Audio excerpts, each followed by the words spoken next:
Hey guys, welcome back to my channel. Mission Impossible Dead Reckoning Part 1 is now out in theaters. I got a chance to watch it, so in this video, I'm going to share my review of Mission Impossible Dead Reckoning Part 1. Before I share my thoughts on this movie though, let me know down in the comments, what did you guys think of Dead Reckoning Part 1 if you have seen it? If you've not, what are your thoughts on the Mission Impossible franchise in general? And how excited are you to watch this movie? I'd love to know your thoughts. With that said, I'm going to get started talking about this movie. And in general, the Mission Impossible franchise, in my opinion, is one of the best action franchises we've had recently, especially over the last 10 years. The John Wick franchise and the Mission Impossible franchise have kind of been carrying action movies as a whole. And I think especially as you go into Mission Impossible Fallout, I think that's my favorite action movie of all time. I absolutely love that movie.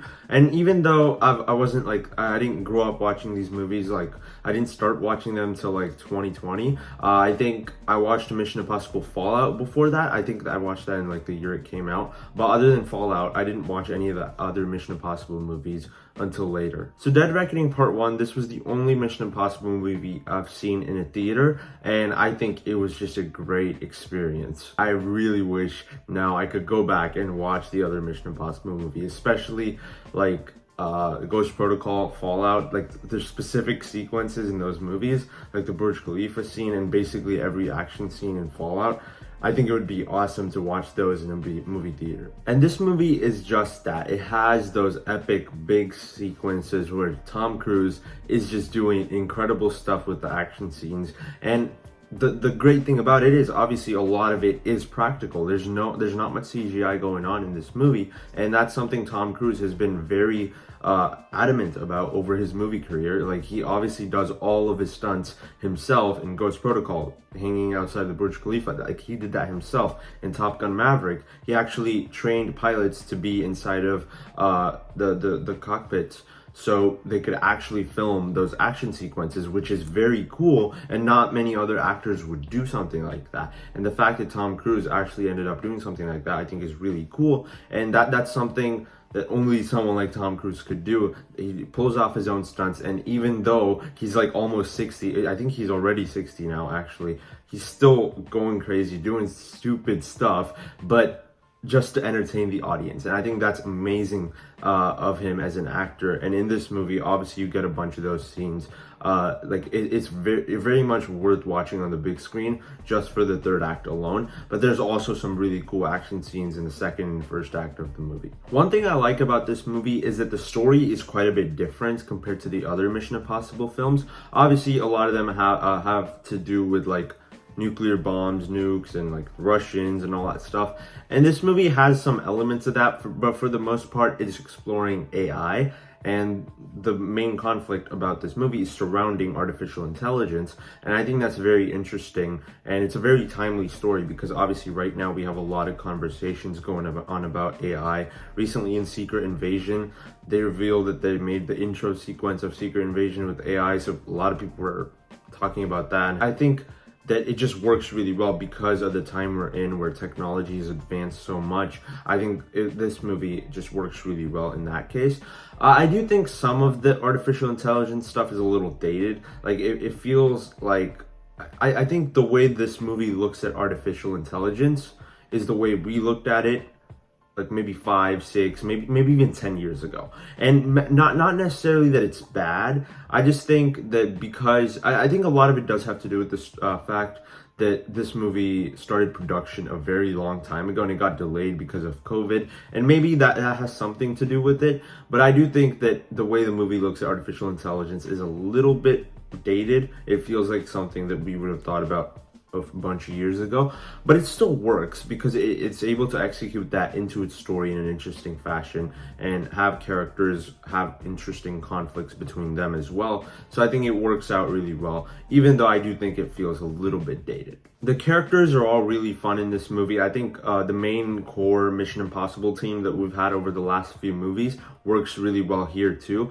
Tom Cruise just has great chemistry with all of his co-stars here. And to me, I think Simon Pegg in this this movie was just really funny. Like he's always been like kind of the comedic relief type character throughout these movies, but in this one he like kind of steps it up a notch, and every scene he was in I was just having a blast, and the chemistry between all the team members are great. Obviously we have a new addition here, Haley Atwell. I think she was really good whenever she was on screen. I do think something that happens with her in the third act kind of felt odd.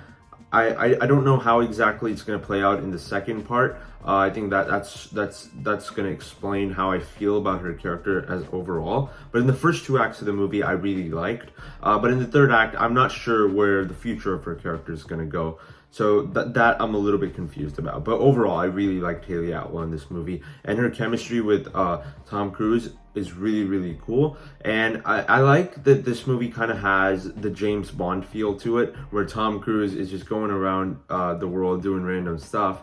But even the story itself has a James Bond feel. But even Haley Atwell, she feels kind of like a Bond girl in a way. And I also like the fact that she's a character that she's not like Ilsa played by Rebecca Ferguson. She's very different. And the reason for that is that Ilsa is very, very good at everything that's going on in this world. And Haley Atwell's character, Grace, is not like that. She doesn't know what's going on. She's just following whatever Tom Cruise says throughout most of the movie. And I think that's really cool. And Ethan Hunt also just plays off really well off of her. Both of them were just great on screen whenever they were together. And like I said, the action scenes, the big set pieces throughout this movie are all really cool. My favorite one is definitely the train sequence. The third act of this movie overall is just really great, and the motorcycle stunt is obviously really cool, but the train sequence to me at the end of the film was so thrilling. It was honestly, the third act of this movie, it's not a traditional action scene. It does have some of that going on, but for the most part, it's not your traditional fight scene. There's a train sequence in the third act that is just so refreshing to watch. When I was watching it in the theater, it was so tense, but not in a way that you would expect it to be, and that just worked really well. It's in a lot of ways, it's just our characters trying to survive, and it works really, really well in my opinion. Now, on an action level, one thing I was a little disappointed by in this movie is the hand-to-hand action and like the gunfights and stuff like that. There's not a lot of gunfights, but the hand-to-hand action sequences I did not like. I think they're just edited together really, really weird, and the sound mix was very odd, where like the only thing you could hear was the score, and like the actual fight scene was muted. It's especially happened during a death scene of a character. I'm not going to spoil what that is, but that scene I just thought it was really not, it wasn't executed well, and even the death scene itself just didn't feel very impactful in my opinion. So I don't think that worked really well, and I think in general just the way the hand-to-hand action sequences were edited, the sound mix just didn't work for me. The big set pieces are all a ton of fun. Even the chase sequence where Ethan Hunt and Grace, played by Haley Atwell, were handcuffed together and there was a car chase, that whole sequence worked. But whenever it's like a hand-to-hand fight scene, I just found it to be very odd and edited really weird, so it didn't work for me in those cases. Another thing I was a little underwhelmed by in this movie was the villain. The Mission Impossible franchise has some really cool villains, especially, I don't remember his name, but the one in Rogue Nation and Fallout, he's a really good villain. Even the guy in Mission Impossible 3, classic villain. I think they're really cool villains, but in this one, I just wasn't vibing with the villain, I guess. Like, he has no personality. He feels very underdeveloped, and I never really understood his motivation as well. He just kind of felt like he was there because we needed a villain, but the main villain still in this movie felt like it was the artificial intelligence. He was just kind of there because we needed a physical threat, I guess. I wasn't a fan of the villain, but one thing I did like on the villain side is that we have Pom Klementif in this movie, who plays Mantis in the Guardians of the Galaxy movies.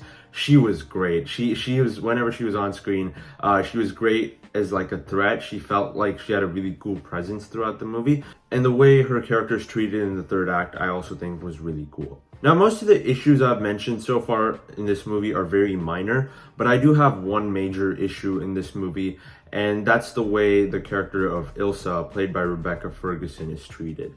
She is one of my favorite characters over the last couple of Mission Impossible movies. In a lot of ways, she's the star or standout of Rogue Nation, in my opinion. And the way she's treated in this movie is just, I think, a crime in a lot of ways. Because she, like I said, is a standout character in Rogue Nation, very important character in Fallout 2. And in this one, I was hoping that we'd get a lot more of her. And we do get quite a bit of her, but I don't think it was good. Like, I think the treatment of her character and the way her story played out in this movie just didn't work for me. I think she was very underwhelming as a character. And as someone that loved her character in previous movies, I was very disappointed by the handling of her character. Another minor issue I had, I guess, is that there's a lot of exposition throughout the movie. There's a lot of sequences that are just talky and characters are just talking and they just go on for too long. And I'm able to forgive those just because you need to have a sense of the story, and that's really the point of those exposition scenes. So those aren't a major issue. The only major issue I have with the movie is, like I said, with Ilsa's character. But yeah, other than that, most of my issues with the movie are pretty minor. That's the only big major issue I had with this movie. And honestly, if I didn't have an issue with that, this movie, I would say it's practically perfect, but I can't say that because there's one glaring flaw with the way Ilsa's character is treated, and I was very, very disappointed by that. So with all that said, I'm gonna give Mission Impossible Dead Reckoning Part 1 a 90%. I might have gone a 95 if I didn't have a problem with Ilsa's character, but I did, and I really wish I could rate it higher, but I can't just because of the fact that I wasn't a fan of the way Ilsa's character was treated. So yeah, guys, I really enjoyed Mission Impossible Dead Reckoning Part 1, even though I did have some flaws with it. Overall, I think it's a great movie. It's definitely worth watching on a big screen just because of the third act alone. I recommend it to anyone that's into action movies, or even if you're not, I think you'll have a really good time. Thank you so much for watching this video, guys. Let me know down in the comments, what did you guys think of Mission Impossible Dead Reckoning Part 1? If you enjoyed this video, be sure to hit the like button and subscribe to my channel for more videos like this. And also follow me on other social media. I'll leave links to that in the description, especially my Instagram, because my Instagram got hacked a while ago and I still don't have the same amount of followers as I used to. So go follow me on there. I really appreciate the support, and I'll see you in the next one.